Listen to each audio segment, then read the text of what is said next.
Just when you thought Florida State's season couldn't get any more ridiculous, we were all wrong. Well, at least I was. You are Locked On Seminoles, your daily podcast on the Florida State Seminoles. Part of the Locked On Podcast Network, your team every day. Welcome back into this reaction show of Locked On Seminoles. It's so late at night that I don't even know what day it is, but what a ridiculous way to lose. By the way, hats off to the players for playing hard all the way through, and Kevin Sperry being placed in a very difficult situation and doing pretty well, all things considered. But this is just a microcosm of why Mike Norvell needs to be ousted. I'm not going to waste any time. There's no intro here of any significance. Yes, I say it all the time, so I'm being a complete hypocrite. I know they're probably not going to fire him because of the contract, but fire him. His teams are the most undisciplined, unbelievably awful to watch because they just literally shoot off each one of their toes one at a time, jumping off sides in obvious situations when they're trying to draw you off. It happens every week. Having just dumb penalties on you, pre-snap, post-snap, players in the wrong place, just no coaching. Just none. And still, I'm looking at a few of the stats here on my iPad, and give credit to Tommy Castellanos. He didn't throw it real great tonight. He was a little beat up, obviously, coming into the game off last week. You can tell he's a little hobbled. That dude plays hard. Like that touchdown at the end of the first half, he is a freaky athlete, and you cannot say that he doesn't play hard. Credit to him. Duce wasn't anywhere near, to be honest, 100%. He still had 4 catches for 98 yards. How talented is Mekhi Danzig? That guy. When that ball from Sperry at the end was thrown up, I'm like, is there a Florida State player down? Oh, there's Mekhi. His athleticism is grotesque, and he's a competitor too.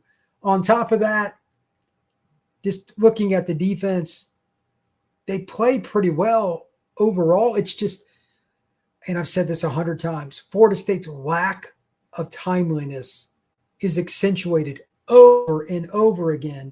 Penalties in just the worst possible times. Without looking, take a wild guess how many penalties the Noles had.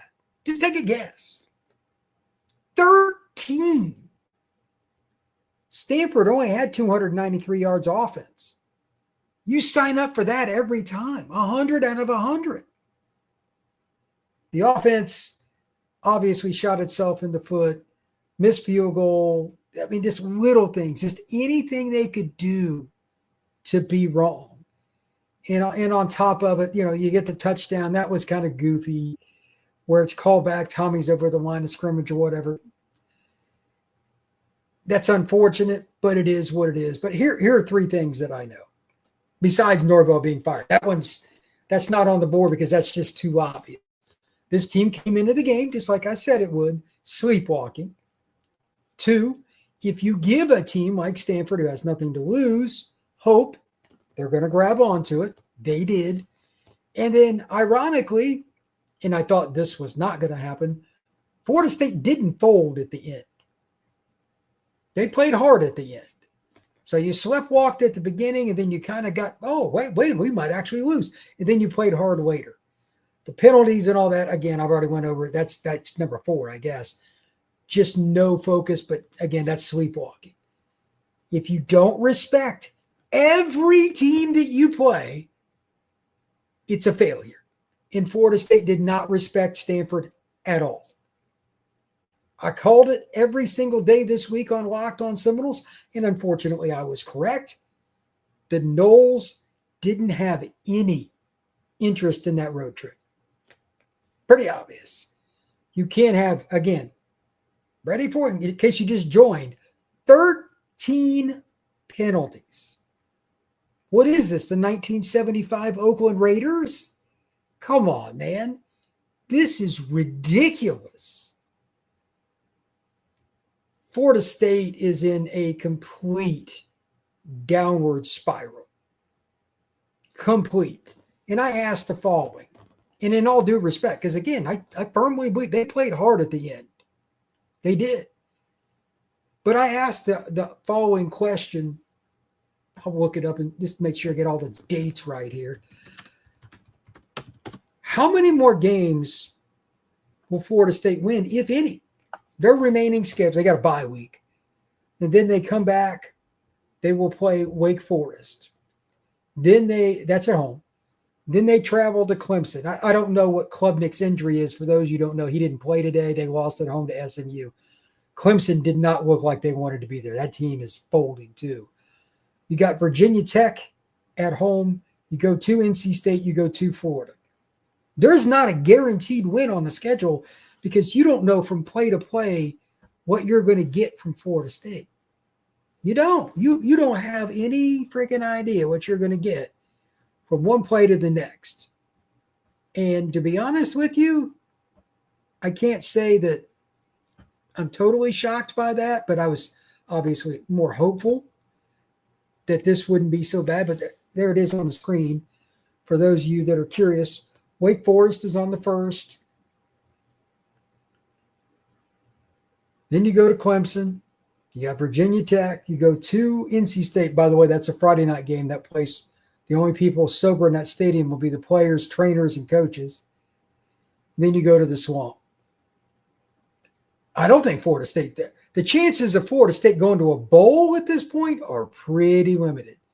At some point, and maybe I'm wrong, because again, they played hard until the end. They just couldn't execute at all. The lack of focus, especially early on in the game. Holy moly. This team is close to checking out, but then they kind of revitalize themselves. It's very odd. Usually it works in reverse, where you come out firing, and if it doesn't work, you fall off. They did the opposite. Of course, this team is just bizarre in general, but I digress, and it is what it is. So hopefully Florida State can turn it back on and all of that. But let me talk about the one thing that I liked besides the, excuse me, the effort at the end. Obviously, Tommy took a complete cheap shot, and I hope he's okay. I should have led with that, and my apologies that I did not. Kevin Sperry is going to be a very good football player at Florida State. They decided, we got the freshman, and we're just going to blitz him. He got hit a few times, etc. He still made a couple good throws, made a nice run to the sideline, did all the little things they asked him to do. For that circumstance, you cannot blame anything with Kevin Sperry. That young man's got some moxie. Hats off to him. Hats off to the receivers and everybody else blocking for him and all that to get that ball down there. I thought Sawchuk scored, but I understand the rule, and there, because of the way the people were falling down, there was no angle down the line they could see anything. By rule, they probably ruled that correctly because it was ruled down on the original call. If they'd have ruled it a touchdown, it would have stayed. That's my guess. But college officiating is so bad. I don't, especially with targeting in college football in general. I'm not talking about Tommy's play, but this team, I give them credit for the end. They kind of deserve to get the touchdown because of how hard they played at the end, but they should have never been in that spot anyway. For the record, I picked Florida State to win this game 41-20. I got the 20 right. Florida State needs to give me 4 more touchdowns. 13 points against a team that gives a 30.2. As I noted, the number one thing here for the whole game, Florida State's players, I'm not talking about coaches, this is a player problem here, did not want to be there. Part of that, I think a lot of them are done, in my opinion, and we'll talk about this more a little bit Sunday and then on the Monday show, or I might even do a Sunday night live show. I'm so loopy right now, I can't comprehend it enough right now. It's 2-something in the morning Eastern time, but there is no way this team wants to play for Norvell anymore. No chance. No chance. When I come back, I want you to think about this. If you're a Florida State player, what is there to play for? What is there to play for? Are you really bought into being at Florida State if they get rid of Norvell? I'm going to jump into that. I'll go into the game more on Sunday's show and Monday's show. Again, I'm too loopy to do really specific stats and all that stuff. But the big box stuff, I was steadfast on that anyway. We come back, we're going to talk about it right here on Locked On Seminoles. Today's show is brought to you by our friends over at DoorDash. The weekends here in Florida State has choked again, despite the fact that they should have won by 2 or 3 touchdowns. And DoorDash wants me to talk about it in a positive light, but there's nothing positive here. You can win every Saturday with DoorDash. Don't expect the Noles to win every Saturday because they find a way to screw it up. DoorDash is going to help you save every time you order, and these players did deliver for Florida State despite the loss. Already talked about Tommy Castellanos. He played really, really hard. Give him credit. The incredible interception that came earlier in the game, Earl Little Jr., that was a great play. Give credit to those guys. Kevin Sperry at the end, Mekhi Danzy, Duce Robinson, all of them played hard. But Florida State is not a very smart football team. And just like all those players from Florida State came out and played hard, DoorDash delivers for your Saturdays. You can save up to $250. DoorDash, terms apply, promo code is good through November 18th. And we are also brought to you by our friends over at Supply House. When the opening whistle blows on a new repair, get your crew moving forward with Supply House. Order today and see parts tomorrow. Over 280,000 plumbing, HVAC, and electrical items from the most trusted brands in the business. Real-time inventory, honest lead times, keeps you in loop. And their industry-leading customer service is going to keep you rolling as well. If you need something next day, they can make it happen. They've got the metrics for you to find every tool, everything that you need right there on their site. Join the free Trade Master program today. Get serious perks. Visit supplyhouse.com. Sign up for free SH College 5 for 5% off. Supplyhouse.com. Check it out today. Real people and real services. All right, let's get into the main point here. Let's just shoot it. How many players out of the, 105 technically on the roster? How many after this game, the way they lost too at the 1-inch line, are really going to be bought in for the rest of the season? Again, you got Wake Forest, then you go to Clemson, you got Virginia Tech, at NC State on a Friday night, at the Gators. This team is 3-4. They have lost 9 games in a row in the ACC. And Mike Norvell is 1-11 in his last 12 in the ACC. How many guys are really going to be bought in?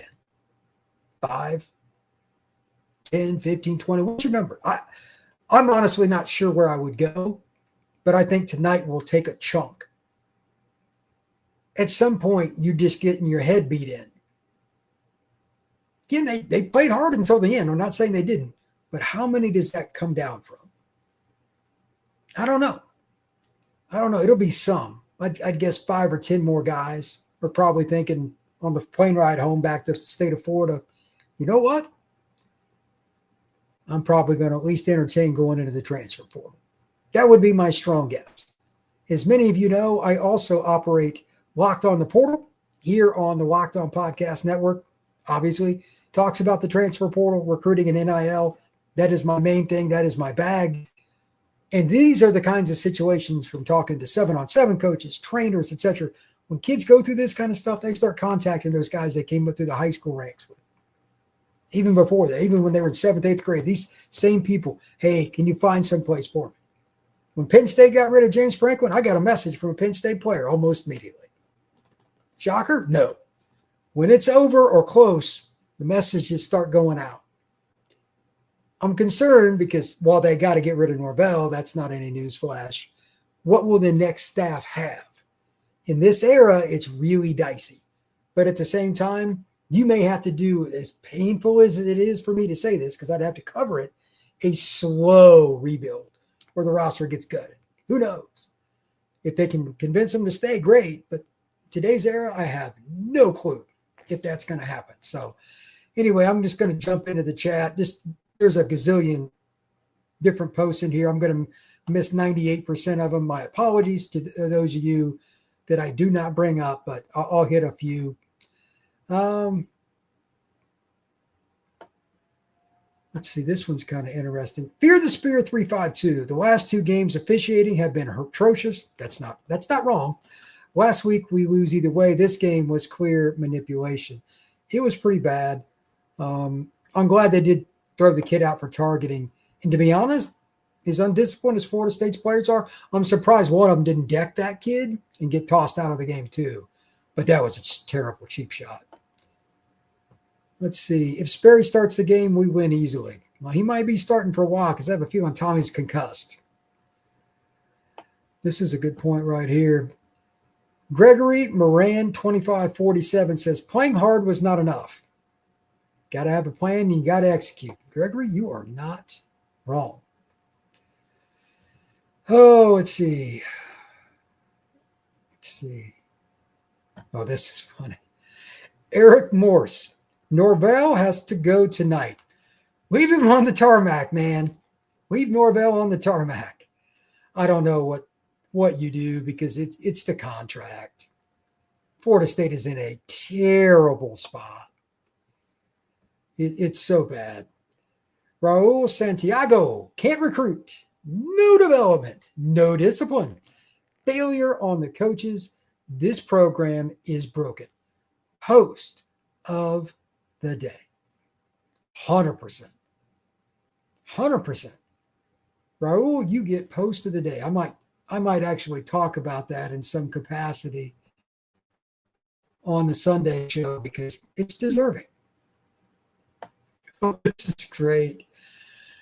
Hayden Franklin, and I quote, do not let Norvell back on the plane. That's harsh, but it's hilarious. I like that. Oh, man. Noel Nation, 1993. Florida State will not win a game. Does not matter. Play to win. Yeah, they may not win another game. It's not out of the question. Not likely, but it's not out of the question. Oh, man, this is so bad.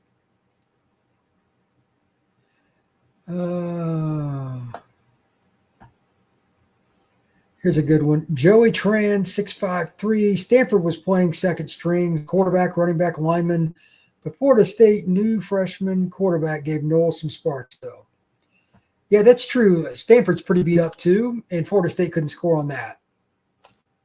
That's the other reason I know Florida State wasn't bought in. For those of you who don't know, I talked about it this week on Locked On Seminoles. They were allowing 30.2 points per game. And they had 3 guys out in the secondary. They were giving up over 300 yards a game through the air. And Florida State scored 13 points.